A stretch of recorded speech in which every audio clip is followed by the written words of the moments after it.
말씀 보겠습니다. 고린도전서 1장 26절에서 31절까지의 말씀입니다.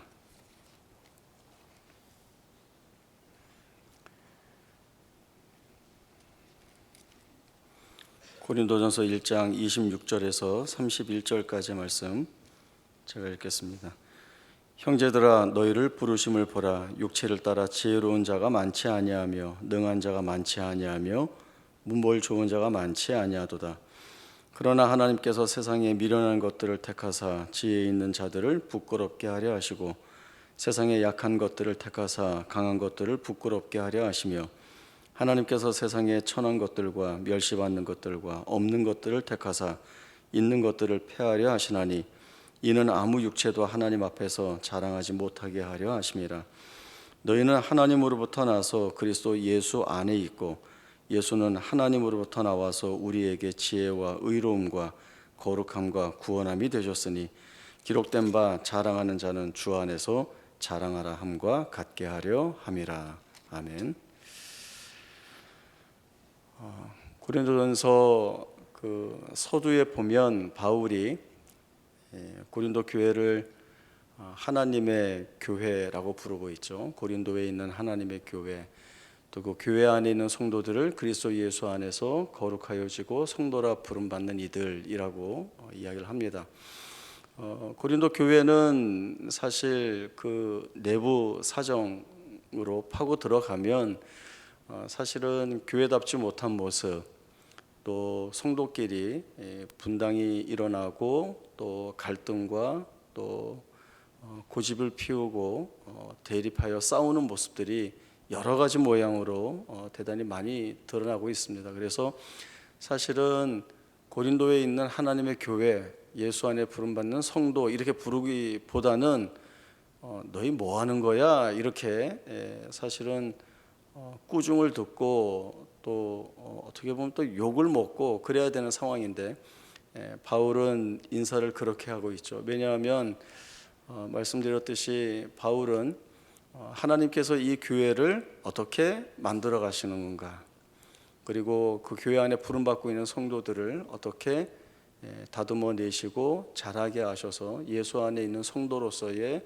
거룩한 삶의 모습, 또 자신들에게 맡겨진 사역의 내용들을 잘 감당할 것인가, 그 일을 하나님 반드시 이루실 것이다 라고 하는 그러한 일을 분명히 알고 있기 때문에 그 인사가 아첨으로 하는 이야기이거나 아니면 그들의 마음에 들게 하기 위한 것이 아니라 정말 하나님이 그 교회와 성도들을 바라보면서 할 수 있는 인사를 바르게 하고 있는 모습입니다.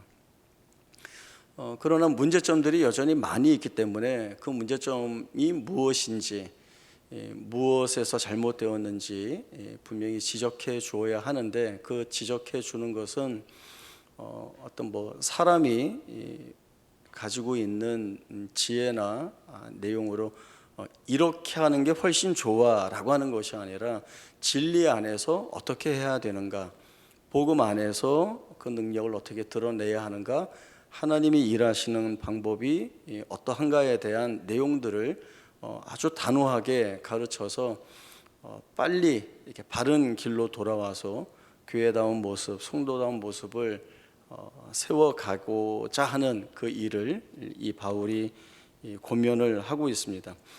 오늘 본문 그 앞에서 보면 바울은 이런 이야기를 합니다. 십자가의 도가 멸망하는 자들에게는 미련한 것이요 구원을 얻는 우리에게는 하나님의 능력이다, 이렇게 이야기를 하고, 또 하나님께서 전도에 미련한 것으로 믿는 자들을 구원하시기를 기뻐하셨다, 이렇게 이야기합니다. 그리고 이제 강력한 마침표를 하나 찍고 있는데, 그것은 하나님의 어리석음이 사람보다 지혜롭고 또 하나님의 약하심이 사람보다 강하다, 이런 이야기를 하게 됩니다.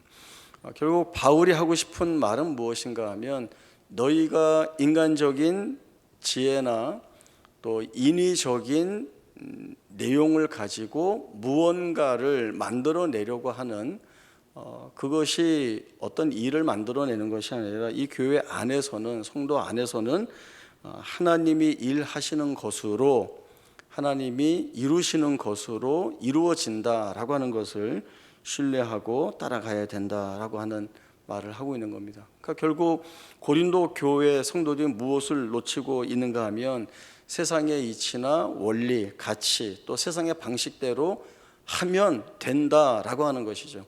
그러나 여기에는 하나님이 일하시는 역사, 하나님이 이루어내시는 그 일, 또 하나님이 일하시는 방법들이 어떠하다라고 하는 것은 다 빠져 있는 겁니다.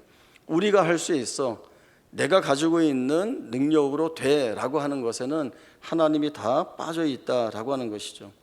그래서 바울은 그러한 성도들의 생각을 제어하고, 그리고 하나님이 이 성도들이 가지고 있는 생각과는 정반대로 일하시는 특별한 그 일하심에 대한 이야기를 이제 꺼내 들고 있습니다. 아주 실제적인 예를 들고 있는데 바로 고린도 교회 성도들 빗대어서 말씀하고 있는 거죠. 형제들아, 너희를 부르심을 봐라, 이렇게 얘기합니다. 바울이 화나는 대로, 하고 싶은 대로 얘기했다고 한다면 야, 너희 꼴을 봐라, 아마 이렇게 얘기를 했을 것 같습니다. 형제라, 너희를 부르심을 봐라.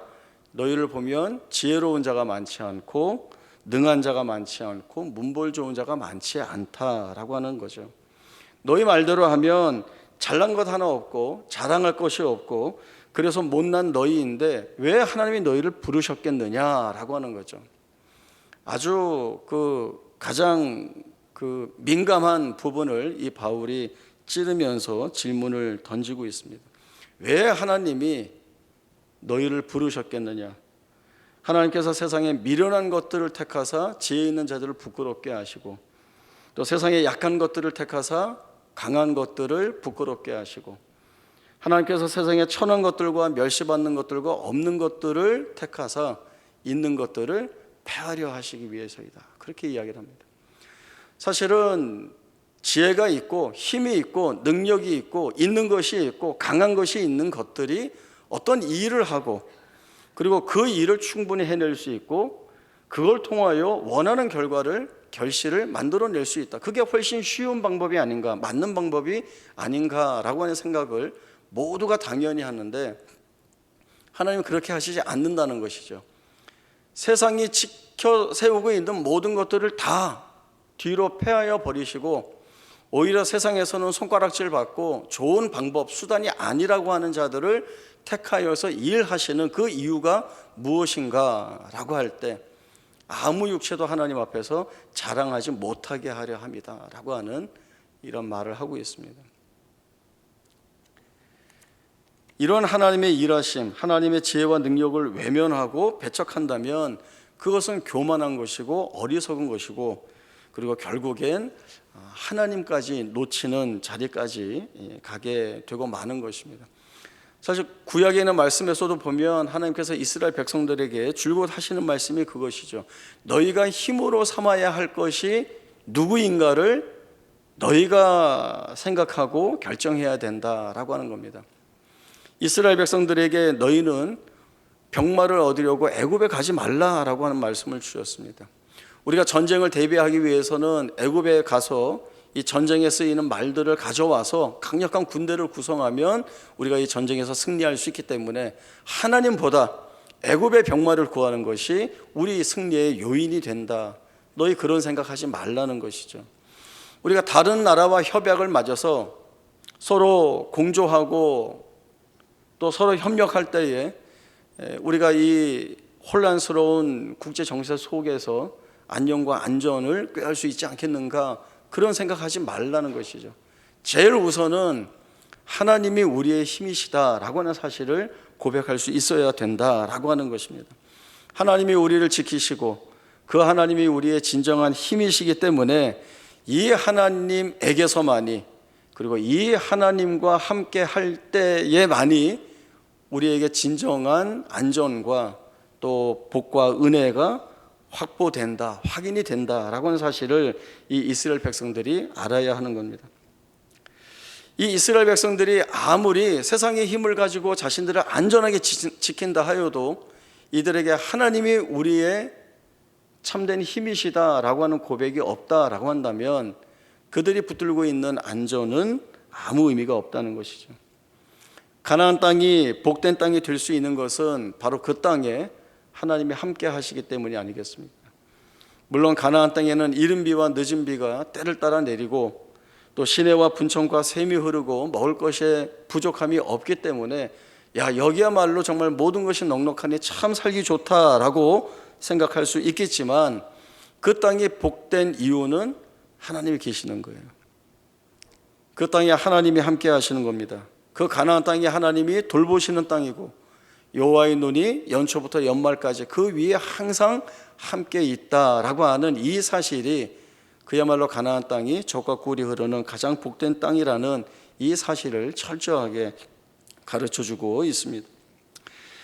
바울은 하나님의 세상에 지혜롭고 강하고 있는 것들을 제쳐두시고 미련하고 약하고 천하고 멸시받고 없는 것들을 부르시고 그들을 사용하시는 것은 하나님이 어떤 하나님이시며, 그리고 이 하나님이 무엇을 이루실 수 있는 분인가 라고 하는 사실을 가장 확실하게 보여주시는 증거가 된다라고 이야기를 합니다. 바울의 이 같은 말을 받아들인다고 한다면, 그래 맞아, 하나님께서 나처럼 연약하고 아무것도 할 수 없고 힘이 없고 그리고 강하지 못한 나를 들어 사용하신다라고 한다면 그것이야말로 감사한 일이 아닌가라고 하는 고백이 뒤따라 나와야 할 것이고, 이렇게 부름받은 자리이기 때문에 하나님을 배제하거나 하나님을 외면하거나 아니면 하나님 없이 무엇을 할 수 있다라고 하는 생각을 절대로 가져서는 안 된다라고 하는 것입니다. 그러기 위해서는 제일 중요한 것이 무엇인가 하면 이 바울이 예수 안에 있어야 된다라고 하는 말을 강조하고 있습니다. 오늘 본문 30절에 보면 너희는 하나님으로부터 나서 그리스도 예수 안에 있는 자들이다라고 하는 이야기를 이 바울이 하고 있습니다. 그 예수가 하나님으로부터 나와서 우리에게 지혜와 의로움과 거룩함과 구원함이 되셨다라고 하는 거죠. 이 예수가 아니고서는 우리가 그 무엇도 의로울 수 없고 그 무엇도 거룩할 수 없다라고 하는 겁니다. 그리고 우리가 의롭고 거룩하고 구원받을 수 있는 것은 바로 예수 안에 있을 때이죠. 예수 안에 있을 때만이 가능한 겁니다. 우리 교회 주변에서 마라톤을 많이 하죠. 이 마라톤은 42.19km를 뛰는 운동인데요. 이제 예를 들면 광화문에서 출발해서 청계천을 지나서 어디로 갈까요? 동부간선도로를 지나서 그리고 잠실대교를 건너서 종합운동장까지 온다. 이렇게 구간이 확정이 되면 그 마라톤 시합에 참석하는 그 선수들은 이제 현장 답사를 해야 합니다. 그래서 아주 세밀한 작전을 세워야 합니다. 어느 구간에 오르막이 있고 어느 구간에서는 내리막이 있고 10km, 20km, 30km, 40km 그 구간마다 어떠한 그 작전을 가지고 뛰어야 되는가라고 하는 것들을 세워야 되는 거죠. 처음에는 일정한 속도로 페이스를 유지하고, 그리고 승부를 걸 만한 때가 왔을 때에는 약간 오버페이스가 되더라도 뛴다. 그리고 중간에 어떤 변수가 생기면 그건 내가 그때 어떻게 하겠다. 이런 작전을 아주 잘 세워놔야 좋은 성적을 거둘 수가 있습니다. 그런데 이런 좋은 작전, 좋은 계획, 이런 걸 다 세워놓더라도 제일 중요한 건 뭘까요? 제일 중요한 건 뭘까요? 코스에 맞춰 뛰어야 됩니다. 난 이렇게 가는 거 싫어. 난 다른 길로 갈 거야. 난 뛰기만 하는 거 싫어. 나 중간에 차 좀 타고 갈 거야. 실제로 아주 유명한 여자 마라톤이 중간에 4km 구간을 차 타고 왔다가 걸려서 동메달이 박탈되기도 했었죠. 안 돼요. 아무리 내가 계획을 잘 세우고 작전을 잘 세우고 마음을 굳게 먹어도 벗어나면 안 돼요. 그 코스대로 뛰어야 되는 거예요. 바울은 너희가 행하는 모든 일들이 예수 안에서 그 예수로 인하여 행해지는 일이라는 사실을 절대로 놓쳐서는 안 된다라고 하는 이야기를 하고 있습니다. 아무리 목적한 이상의 결과를 만들어내고 그리고 많은 사람들로부터 칭송을 받고 유능하다, 실력이 있다 해도 예수 안에서 주어지는 결과, 또 예수로 인하여 만들어진 결과이어야 합니다. 그렇게 가야 우리는 우리 안에서 하나님이 목적하시는 그 뜻을 찾아갈 수 있고 우리 안에서 만들어내시는 하나님의 놀라우신 역사들을 저희들이 살펴볼 수가 있습니다. 그렇지 않다면 아무리 결과가 좋다 하여도 그것은 사실은 무의미하다라고 이야기할 수 있습니다. 지난 고난주간 때 분당 우리 교회는 그 특별 부흥회를 했더라고요. 그때 이연숙 선교사님이라고 하는 분이 오셔서 그 간증을 하셨습니다. 그 이연숙 선교사님은 그 남편이신 선교사님 성함이 저하고 이름이 같습니다. 허태준 선교사님이세요. 이 선교사님하고 이게 이제 부부가 그 아프리카 중에서도 유독 가난한 나라에 선교사로 가셨습니다. 부르키나 파소라고 하는데 가셔서 이제 그 지역에서 이제 복음을 전하고 그 현지인들을 하나님께 돌아오는 그 잃어버린 영혼을 찾는 일에 이제 헌신하셔서 가시게 되었습니다. 그런데 그곳에 도착해서 사역을 시작하신 지 6개월 만에 그 남편 선교사님이 불의의 사고로 돌아가시게 되었습니다. 그때가 그 선교사님 연세가 36살이었어요. 이제 선교지에서 막 사역을 시작할 때이고 하나님께서 이곳 이 복음의 불모지에서 잃어버린 영혼들 찾게 하시기 위하여 자신들을 어떻게 사용하실까? 우리는 또 얼마나 충성스럽게 이 복음의 사역들을 감당할까? 막 불붙듯 일어나는 그때인데 이 남편 선교사님이 돌아가시게 된 겁니다. 그때가 2006년도 2월이셨다고요. 그때 아주 어린 딸이 하나 있었고 둘째는 임신한 상태셨습니다.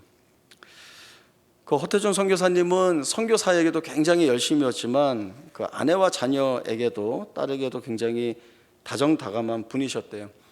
그 선교사님이 이제 돌아가시고 딸을 데리고 이렇게 한국으로 돌아와서 지내고 있는데 하루는 그 3살 된 딸이 엄마한테 이런 얘기를 하더래요. 엄마, 3살이에요, 3살. 엄마 화내지 말고 야단치지 말고 아빠처럼 얘기로 해봐. 이렇게 얘기를 했다는 거예요. 그 남편 선교사님은 항상 이렇게 이야기해서 아이가 어리지만 다 이야기해서 이렇게 이해시키고 이렇게 하는 분인데 이제 엄마는 아이를 막 키워야 되니까 막 못 알아먹으면 막 화내고 막 혼내고 했었나 봐요. 엄마 화내지 말고 야단치지 말고 아빠처럼 얘기 좀 해봐. 그리고 그 임신 중이었던 둘째가 아들인데 이제 이 아이는 아빠와의 기억이 없는 거죠. 그래서 이 아들이 하는 말이 누나는 아빠와도 추억이 있는데 나는 아빠와의 추억이 없기 때문에 아빠처럼 믿음이 좋은 사람이 되라 라고 하는 말이 나는 제일 싫어. 듣기 싫어. 이렇게 이야기를 하는 거죠. 또 이 아들이 학교에 적응하지 못하고 참 문제를 많이 일으켰대요. 그래서 이 아들 문제로 인하여서 이연숙 선교사님이 너무나 힘든데 기도밖에 할 수 있는 것이 없었다는 고백을 하고 있습니다. 기도라는 것은 내가 할 수 있는 것이 아무것도 없을 때 하나님의 가장 선하신 방법으로 그리고 하나님만이 하실 수 있는 방법으로 역사하시기를 긍휼한 마음으로 구하는 것이죠. 그리고 그렇게 기도하는 시간으로 버틸 수 있었다라고 하는 이야기를 하십니다. 그리고 가끔 사람들이 그 선교사님께 이런 이야기를 한대요. 하나님이 정말 살아계시다면 왜 일을 그렇게 하셨을까라고 하는 이야기죠. 그리고 이 이야기는 아들이 많이 했다고 그래요. 하나님이 정말 살아계시면 어떻게 이럴 수가 있어 라고 하는 거죠. 그런데 그런 아들의 의문에 이 엄마 이연숙 선교사님이 뭐라고 하는가 하면 날 봐라. 거기서 아주 단호하게 얘기해요. 날 봐라. 내가 어떻게 살아내는지가 하나님이 살아계셔서 어떤 일을 하셨는지 너에게 답이 될 거다. 날 봐라. 이렇게 얘기를 하시는 거예요. 근데 그 부분에 제가 들을 때 그 요즘 애들 말로 저는 소름이 확 돋았어요. 왜냐하면 날 봐라라고 하는 이 말씀이 오늘 본문 너희를 부르심을 봐라. 여기랑 딱 매칭이 되는 거였어요. 그래서 말씀을 또 이렇게 돌아보게 되는데 그 선교사님은 날 봐라라고 하는 이 자신감이 어디에서 드러나신 걸까요? 내가 생활력이 있는 사람이야. 너 하나 먹이고 키우는 데는 아무 문제가 없어. 아니면 나는 의지가 강하기 때문에 이런 어려움 나는 아무것도 아니야. 이런 데서 나오는 자신감이 아니라 하나님께서 무엇을 이루어내실 수 있는 분인지 이 어머니가 아시기 때문에 아직도 그 여정을 살아가는 중이기는 하지만 그러나 하나님이 반드시 이루어내시고 그리고 아들 앞에 꺼내어 보여주실 일을 이루실 하나님이시기 때문에 아주 자신 있게 날 봐라. 내 삶이 내게 답이 될 것이다 라고 하는 말씀을 줄 수 있었다라고 하는 겁니다. 그럼에도 불구하고 이 선교사님은 이런 여정이 대단히 아프고 힘들죠. 물론 주님이 나를 빚어가시는 여정 가운데 있다라고 하는 사실은 알지만 아프죠. 그래서 기도할 때마다 주님 아픕니다. 너무 힘듭니다. 이렇게 기도하면 주님이 주시는 마음이 내가 너를 빚어가는 건 나도 아프다. 그런데 내가 너를 이렇게 빚어냄으로 인하여서 이룰 일들이 있다. 나는 내 삶에 이유가 있다라고 하는 그런 마음을 주셨다라고 하는 거예요. 그러한 주님의 말씀을 쫓아 이렇게 쭉 살아오신 날들 속에 정말 주님이 말씀하신 대로 주님이 가지고 계시는 그 이유를 이 선교사님이 자신의 삶과 사역 가운데에서 확인해 볼 수가 있었다라고 하는 그러한 간증을 주시고 있습니다. 이 선교사님의 삶이나 또 동일하게 부름받고 있는 우리나 하나님이 일하시는 증거입니다. 하나님이 우리에게서 어떤 일들을 행하시는가, 그리고 그 이루어내시는 일들이 어떤 조건과 어떤 이유와 어떤 내용들을 가지고 일하심으로 인하여서 이것은 세상이 이루어내거나 아니면 내가 잘해서 이루어내는 일들이 아니라 이 일은 하나님이 하신 일이라고 밖에는 말할 수 없는 그 일들이 되게 하시는 하나님의 일하심이 우리의 삶 속에 있다라고 하는 것이죠. 아무리 많은 실패와 절망 속에서도 우리를 빚어 가시는 중이라고 한다면, 주님이 그 일을 하고 계시다고 한다면 우리는 결코 실패와 절망으로 끝날 수 없다라고 하는 이 고백을 가져야 하는 것입니다. 그래서 31절 말씀에는 자랑할 것이 있는 자는 주 안에서 자랑하라 라고 하는 말씀이 있습니다. 이 말씀은 예레미야 9장 23절과 24절 말씀을 이 바울이 인용한 겁니다. 그 말씀을 한번 찾아보겠습니다. 예레미야 9장 23절 24절입니다. 저희 이 두 절 말씀을 같이 한번 읽어보겠습니다. 시작. 여호와께서 이와 같이 말씀하시되 지혜로운 자는 그의 지혜를 자랑하지 말라. 용사는 그의 용맹을 자랑하지 말라. 부자는 그의 부함을 자랑하지 말라. 자랑하는 자는 이것으로 자랑할지니 곧 명찰하여 나를 아는 것과 나 여호와는 사랑과 정의와 공의를 땅에 행하는 자인 줄 깨닫는 것이라. 나는 이 일을 기뻐하노라. 여호와의 말씀이니라. 지혜, 용맹, 부함 다 자랑거리입니다. 세상의 모든 사람들이 다 가지고 싶어하는 겁니다. 그리고 그것만 있으면 다른 건 없어도 돼라고 말할 만한 것들입니다. 그러나 하나님이 뭐라고 말씀하시는가 하면 그거 자랑하지 말라고 말씀하시죠. 그거 너희의 자랑이 될 수 없다라고 말씀하십니다. 왜 그것이 너희에게 자랑이 될 수 없는가 하면 그것보다 너희에게는 여호와 하나님 내가 누구인지를 아는 것이 너희의 자랑이다, 자랑이어야 한다를 말씀을 해주고 있습니다. 하나님의 지혜, 하나님의 용맹, 하나님의 부함, 하나님의 능력, 이 모든 것들이 세상의 것들과 비교할 수 있겠습니까? 세상에 있는 것들은 아무리 가장 완벽하고 가장 강하고 가장 충만하다 하여도 그것은 한계가 있습니다. 완전할 수 없습니다. 그리고 영원할 수가 없는 것들입니다. 그러나 하나님이 이루어내시는 일들은 때로 우리의 눈에는 미련해 보이고 약해 보이고 없어 보이고 멸시받는 것처럼 보이는 일들이고, 그렇게 해서는 우리가 원하는 결과나 아니면 하나님이 말씀하시는 결과조차도 만들어낼 수 없는 일이라고 하는 일들인데, 그러나 하나님이 만들어내신다는 것이죠. 하나님의 어리석음이 사람보다 지혜롭고 하나님의 약하심이 사람보다 강하기 때문에 그렇습니다. 그걸 하나님이 만들어내시는 거죠. 바울이 육체의 가시 때문에 하나님 앞에 간구했을 때 주신 말씀이 이미 내 은혜가 내게 족하다라고 하는 말씀 아니었습니까?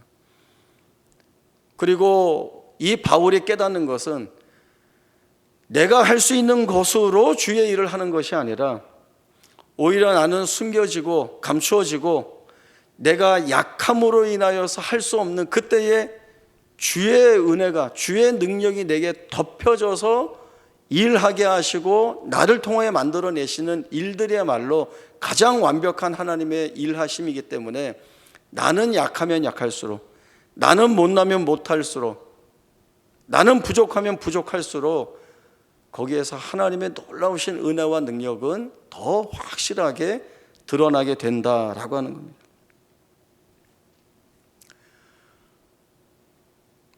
제가 교회에 2015년에 왔죠. 기억이 안 나시죠?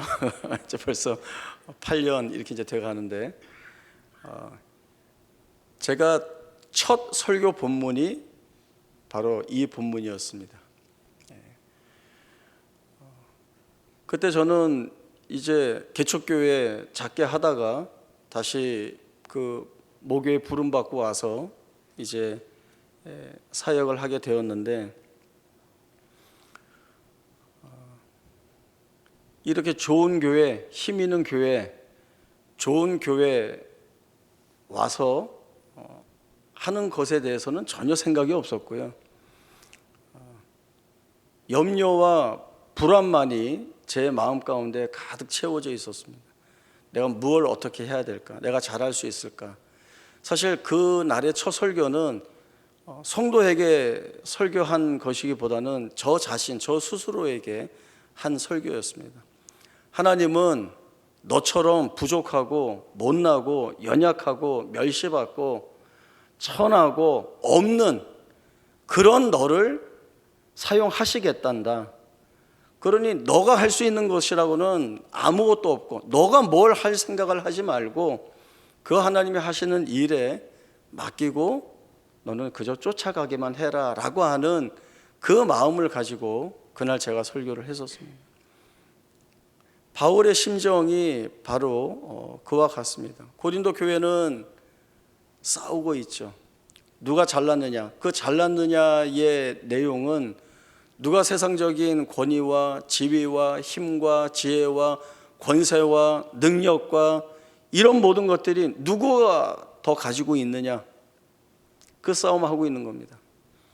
그리고 가난하고 연약하고 아픈 이웃들을 돌아보지 않고 온전히 자기에게만 매몰되어서 살아가고 있는 그런 못난 모습들을 보여주고 있는 것이죠. 그러면서도 우리가 교회 안에 있고 주의 일을 하는 자들이고, 그리고 이런 우리를 통해서 하나님이 이루실 일들을 이루실 것이다 라고 하는 말도 안 되는 이야기를 하고 있으니까, 너희를 부르심을 보라. 너희 잘났다고? 너희가 뭐가 잘났는데? 너희가 지혜롭다고? 아니 너희 미련하다. 너희가 강하다고? 아니 너희 약하다. 너희 있다고? 아니 너희 없다. 너희처럼 천대받고 멸시받고 없는 것들을 하나님이 택하셔서 무엇을 이루실지를 너희가 봐야 된다라고 하는 거죠. 그래야 이 하나님이 무엇을 이루신지를 알아. 그 하나님이 하신 일들을 분명하게 깨닫게 되면 어떤 자랑거리를 갖고 있는가 하면 하나님이 나의 힘이십니다. 하나님이 내 삶을 책임지고 계시고 이 하나님이 이루어내시는 일들이 신비하고 놀랍습니다. 나는 없습니다. 하나님이 하신 일들입니다. 그 하나님을 자랑하게 된다는 것이죠. 자랑하는 자는 주 안에서 자랑하라 라고 하는 바울의 권면이 거기에서 나오고 있습니다. 그러기 위해서는 우리 안에서 세상의 자랑, 세상의 가치, 우리가 붙들고 있는 세상의 힘이라고 하는 것들을 내려놓아야 합니다. 빼내야 합니다. 세상의 자랑과 힘과 가치가 가득 차 있다면 거기에 하나님의 은혜가 들어갈 자리가 없습니다. 다 내려놓고 빼내야 합니다. 그리고 온전히 하나님만 바라봐야 합니다. 그래야 세상의 모든 자랑을 부끄럽게 하시고 참된 보배와 영광을 우리의 삶에서 증언해 내도록 인도하시는 하나님의 선하신 역사를 우리가 볼 수 있게 되는 것입니다. 우리가 그런 생애로 부름 받음을 알아서 형제들아 너희를 부르심을 보라라고 할 때에 예 그렇습니다. 하나님은 우리를 부르신 하나님이시고 우리를 통하여 전적으로 일하시는 하나님이신 것을 내가 믿습니다. 하나님의 그 놀라우신 은혜의 역사가 내 삶의 증언을 통하여 드러난다라고 하는 사실을 내가 알 수 있습니다. 내가 증인입니다. 그 선교사님처럼 날 봐. 내가 어떻게 사는지, 내 삶이 어떻게 쓰임 받는지를 하나님이 어떻게 일하시는지에 대한 답으로 너에게 보여줄게. 우리 모두가 그런 마음으로 살아야 되지 않겠습니까? 내가 하나님의 손에 붙잡혀 쓰임 받는 존재, 얼마나 보배롭고 존귀하고 놀라운 존재인지, 그리고 그렇게 나를 들어 사용하시는 하나님 붙들고 사는 것이 우리에게는 얼마나 큰 은혜인지를 알아야 우리는 하나님의 역사를 경험하고, 그리고 은혜의 고백을 드리고, 그리고 우리가 그 선교사님 말씀하시는 것처럼 빚어가시는 이 여정 속에서 견뎌야 되는 모든 것들을 그래서야 비로소 견뎌낼 수 있다라고 하는 사실을 알게 됩니다. 약한 가운데에서도, 부족한 가운데에서도, 그리고 없는 가운데에서도, 때로는 죽음 앞에서도 하나님의 놀라우신 이 일하심에 대한 감사의 고백과 찬송을 할 수 있는 것이 우리가 주 안에서 하나님을 붙들고 있을 때 드러낼 수 있는 가장 고귀하고 존귀한 고백이라는 생각들을 해봅니다. 이 귀한 고백을 가지고 하나님께서 살아내게 하시는 그 복음의 삶의 증인이 다 되시기를 주의 이름으로 축원합니다. 기도하겠습니다. 하나님 아버지, 은혜를 감사합니다. 사실 우리에게는 세상의 자랑과 또 세상의 힘과 능력들이 어떠한 일을 행하게 하고 또 놀라운 결실과 결과들을 만들어낸다라고 하는 이치 속에 지금껏 살아왔기 때문에 그럴 것이라는 생각을 놓치기가 아주 어렵습니다. 그러나 오늘 바울의 귀한 말씀들을 통하여 하나님께서 우리에게 목적하시고 뜻하시는 일들을 하나님이 친히 이루어내시기 위하여 우리의 삶 속에 찾아오셔서 우리를 들어 사용하시는 그 존귀하신 능력이 무엇인지를 보게 하십니다. 지혜 있는 것들을 부끄럽게 하시고, 그리고 강한 것들을 부끄럽게 하시고, 있는 것들을 부끄럽게 하시기 위하여 미련하고 약하고 멸시받고 천하고 없는 것들을 택하여 하나님께서 놀라우신 일들을 이루어내시는 것을 우리의 삶으로 살게 하셨습니다. 우리가 하나님의 놀라우신 은혜의 역사의 증거입니다. 우리가 증인입니다. 그렇기에 주님이 우리를 빚어가시는 이 여정 속에서 아무리 많은 낙심과 고통과 아픔, 슬픔이 있다 하여도, 절망이 있다 하여도 이 여정을 이끌어 가시는 주님의 손길에 모든 것들을 맡기고 그 하나님의 은혜 아래 사는 것을 가장 복되고 기쁜 것으로 삼아 귀한 은혜의 고백을 주님 앞에 올리고 살아가는 우리 모두가 되게 하여 주옵소서. 그리하여 주님 부르시는 그날이 가까우면 가까워올수록 주를 향한 더 높은 찬송과 감사의 기도가 우리 안에서 풍성하게 울려나도록 주님 우리에게 은혜를 더하여 주옵소서. 걸어가신 예수님의 이름으로 기도하옵나이다. 아멘.